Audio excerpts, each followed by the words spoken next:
O espaço aéreo brasileiro sempre foi tratado como uma zona rigidamente monitorada, onde cada ponto no radar precisa ter uma explicação clara. Mas há registros oficiais que desafiam essa lógica. Ao longo de décadas, operadores civis e militares relataram alvos surgindo subitamente, executando manobras incompatíveis com qualquer aeronave conhecida e, em muitos casos, desaparecendo sem deixar rastro físico ou técnico. Esses episódios não ficaram restritos a boatos. Eles entraram nos sistemas de controle. Quando um objeto não identificado aparece visualmente, ainda há margem para erro humano. Porém, quando esse mesmo objeto é captado simultaneamente por radares primários e secundários, a situação muda de patamar. O radar não interpreta, não imagina e não cria narrativas. Ele apenas registra reflexos reais no espaço aéreo. E é exatamente aí que os casos ufológicos brasileiros ganham uma camada inquietante, porque deixam de ser apenas relatos e passam a existir como dados técnicos. O Brasil possui uma das maiores áreas de controle aéreo do mundo, com milhares de voos monitorados diariamente pelo Sistema de Defesa Aérea. Dentro desse fluxo intenso, operadores são treinados para reconhecer interferências, falhas, ecos falsos e fenômenos atmosféricos.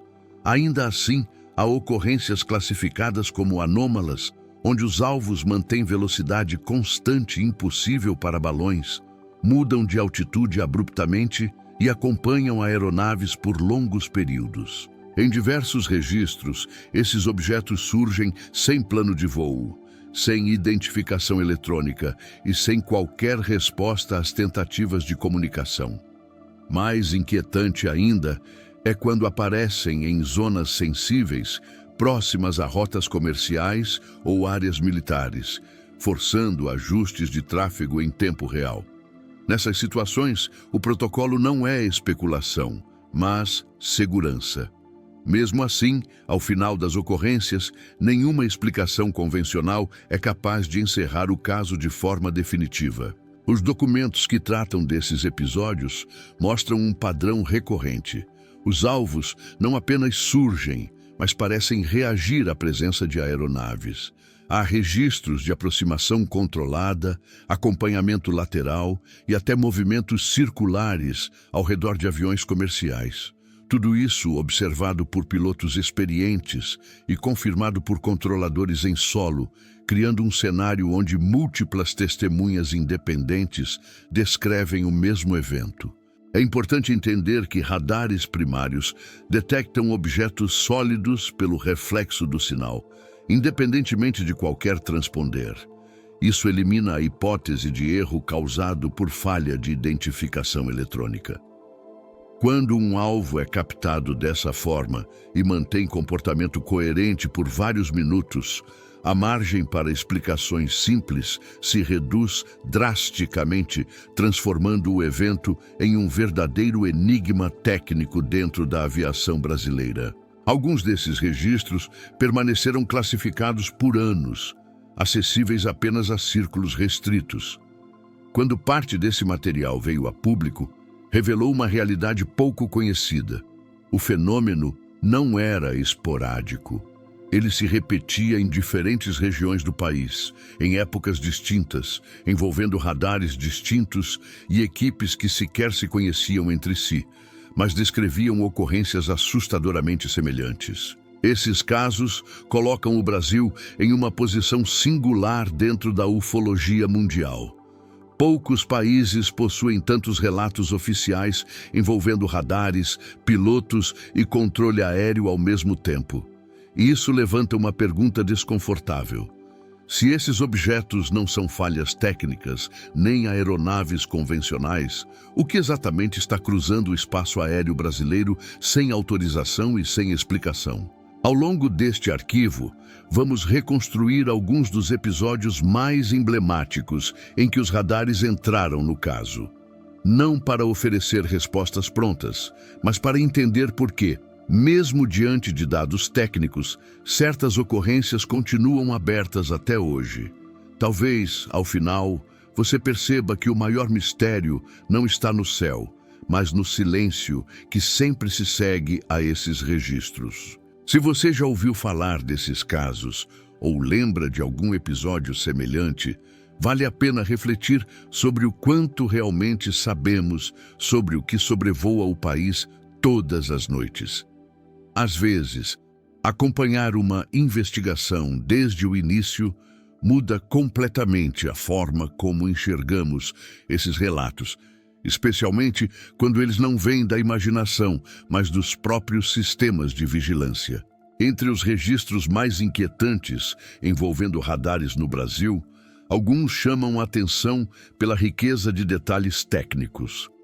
Em determinados episódios, os alvos não apenas apareciam nas telas, mas demonstravam comportamento inteligente, alterando velocidade e trajetória de forma sincronizada com aeronaves em voo.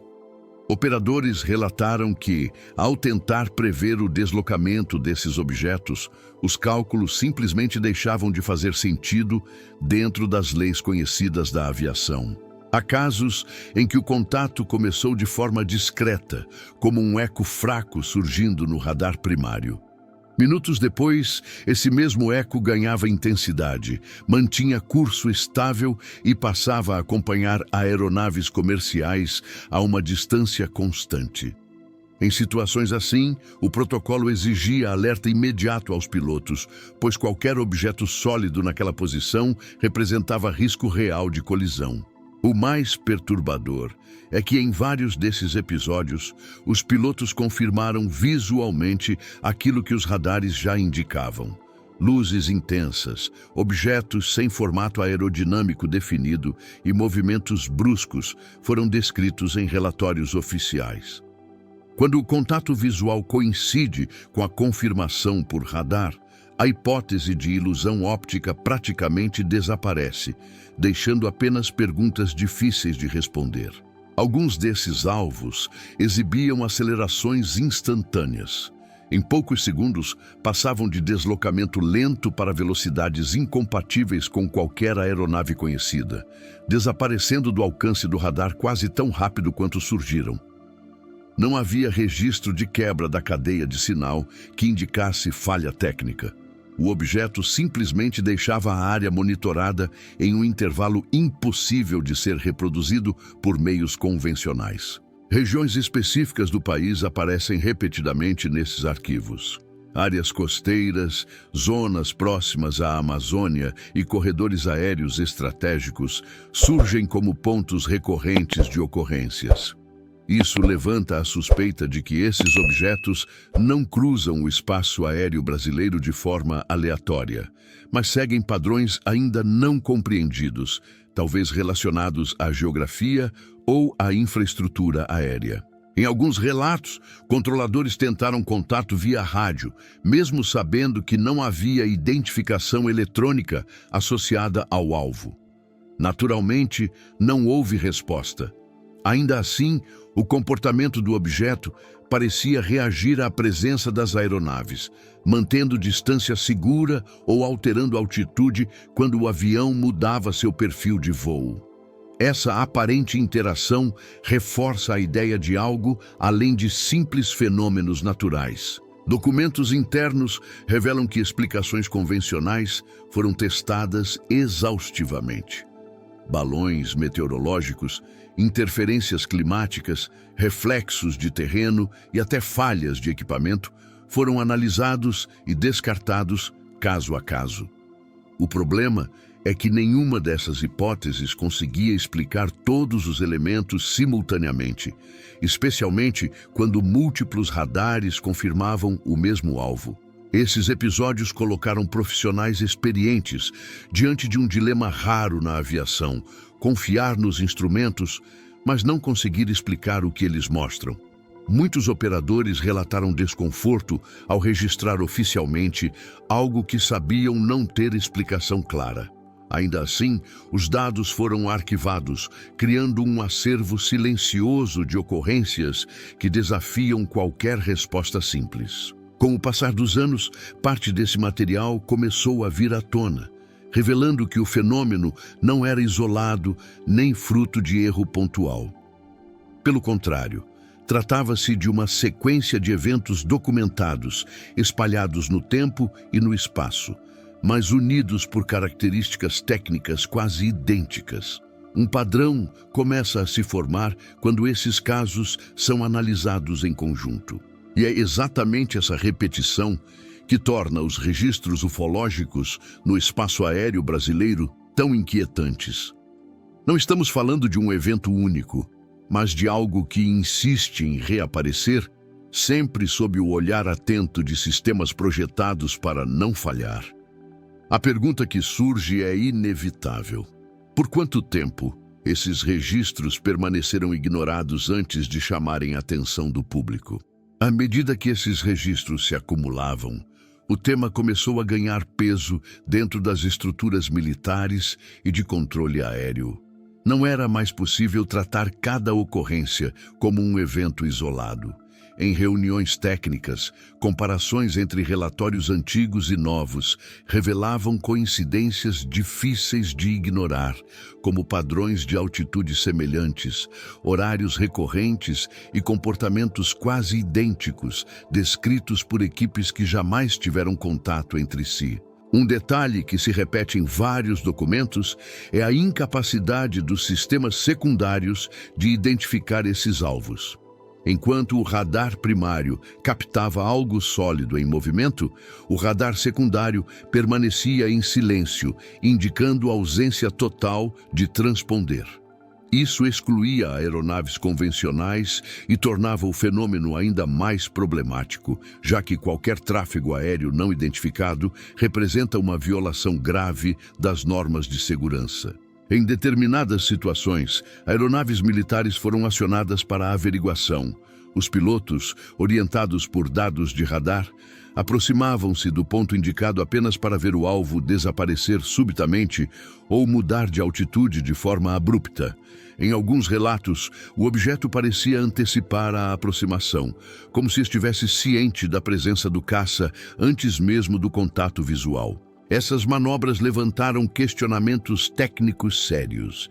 Mudanças bruscas de velocidade e direção, sem curvas amplas ou perda aparente de energia, não condizem com a aerodinâmica tradicional. Engenheiros e especialistas em aviação analisaram os dados, mas esbarraram sempre no mesmo obstáculo. Nenhuma tecnologia conhecida, nacional ou estrangeira, parecia capaz de reproduzir aquele desempenho. Outro ponto sensível envolve a duração desses contatos. Diferente de ecos fantasmas ou interferências momentâneas, muitos desses alvos permaneceram detectáveis por vários minutos, tempo suficiente para múltiplas confirmações cruzadas. Em alguns casos, operadores de diferentes centros relatavam o mesmo objeto simultaneamente, eliminando quase por completo a possibilidade de erro local de equipamento. Com o tempo, esse conjunto de informações passou a circular de forma restrita, longe do público e até mesmo de parte do efetivo. Não por sensacionalismo, mas por cautela. Admitir oficialmente a presença de algo não identificado, acompanhado por radares e testemunhas qualificadas, levantaria questionamentos que extrapolavam o campo técnico e entravam em áreas sensíveis da soberania aérea. Ainda assim, os registros continuaram sendo feitos. Cada novo caso reforçava a percepção de que havia algo recorrente acontecendo nos céus brasileiros. Algo que não deixava vestígios físicos, não respondia a tentativas de contato e desaparecia sem explicação, mas que, paradoxalmente, era detectado com clareza por instrumentos projetados para não errar. É nesse ponto que o debate muda de tom. A questão deixa de ser se algo foi detectado e passa a ser o que exatamente está sendo registrado. Quando radares, pilotos e controladores concordam nos dados básicos, o mistério se aprofunda. Não se trata mais de crença ou opinião, mas de informação técnica sem conclusão. No encerramento desses registros, o que mais chama a atenção não é a ausência de respostas, mas a consistência das perguntas que permanecem. Ao longo das décadas, os sistemas de radar evoluíram, tornaram-se mais precisos, mais sensíveis e mais integrados. Ainda assim, relatos recentes continuam apresentando características muito semelhantes às ocorrências mais antigas, como se o fenômeno observado não tivesse sido afetado pelo avanço tecnológico humano. Esse detalhe é inquietante. Normalmente, à medida que a tecnologia melhora, fenômenos antes mal compreendidos passam a ser explicados ou deixam de ocorrer. No caso dos registros ufológicos no espaço aéreo brasileiro, o efeito parece ser o oposto. Quanto mais sofisticados os sensores, mais claro fica que algo está sendo detectado. E, paradoxalmente, menos explicável esse algo se torna. Outro ponto decisivo é o perfil de quem registra esses eventos. Não são testemunhas ocasionais olhando para o céu, mas operadores treinados para interpretar dados, identificar padrões e descartar falsos positivos.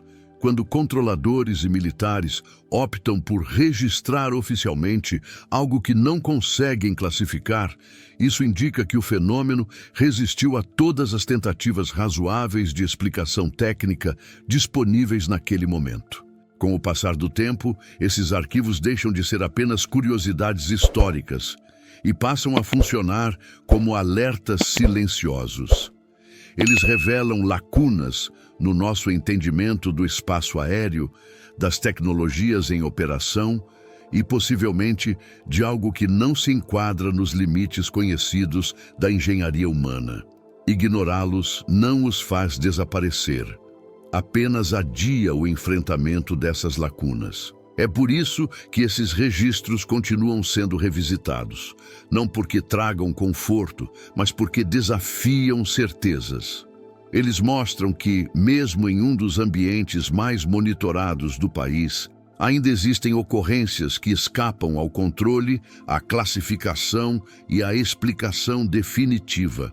Algo que surge, é detectado, interage brevemente e desaparece sem deixar rastros claros. Talvez o maior impacto desses casos não esteja na origem do fenômeno, mas na constatação de que nossos sistemas funcionaram corretamente e, ainda assim, não entregaram respostas. Quando radares entram no caso e, mesmo assim, não conseguem explicar o que registram, o mistério deixa de ser especulativo e passa a ser estrutural. Se esses arquivos provocaram novas perguntas em você, deixe seu comentário com sua interpretação. Seu like ajuda esse conteúdo a alcançar mais pessoas interessadas em casos reais e documentados. E ao se inscrever no canal, você acompanha outros registros que permanecem abertos, aguardando explicações que talvez ainda não existam.